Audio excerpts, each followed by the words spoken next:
Lots of heat across the country as well. Look at all the heat advisories stretching across kind of America's breadbasket at the moment. And that'll continue as we head into the upcoming week because high pressure is building in those locations. You see the upper 90s anywhere from Springfield to OKC to Dodge City. But when you factor in the humidity, it feels like 102 in Springfield, feels like 106 in Memphis. I mean, that's worse than what we're dealing with here in North Texas at the moment. St. Louis feels like 103. So that high pressure basically sitting overhead of them, but it's close enough to us where we have those temperatures in the upper 90s right now. But as we head through the upcoming week, the core of that heat's just going to kind of drift overhead, maybe move just off to the west a little bit, but it's going to stay close enough by to us that our heat will climb into the upcoming week and into the upcoming weekend. So look at this. We go 101 tomorrow, 102 Wednesday, 103 Thursday, 104 Friday, maybe even up to 105 on Saturday, 104 on Sunday. The hottest we've been so far this year is 103, so potentially later on in the week we could outdo that, hitting about 104 and 105. And then look at our rain prospects over the next 10 days.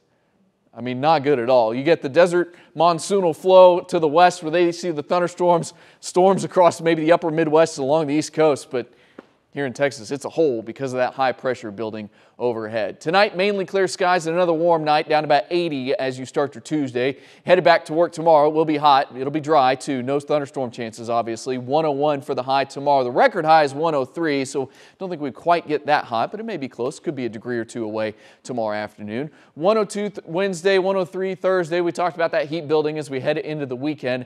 Next week, it might go down just a little bit, but it does look like it's going to stay above 100 degrees. And if we're talking rain chances, I mean, I showed you what the rain prospects over the next 10 days. I mean, there might be a chance maybe toward the middle part of next week, but even, I mean, when I say might, I'm talking like, maybe I add a 10% somewhere in there next week. So don't count on it.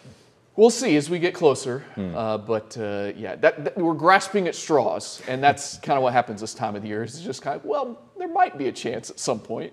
But that's about the best I can do. I have to say this, though, as we look at that 10-day forecast. I went out to get something for lunch earlier today. It's blazing hot out there, and I drove past, and there was somebody walking, middle of the day, two little dogs on the pavement.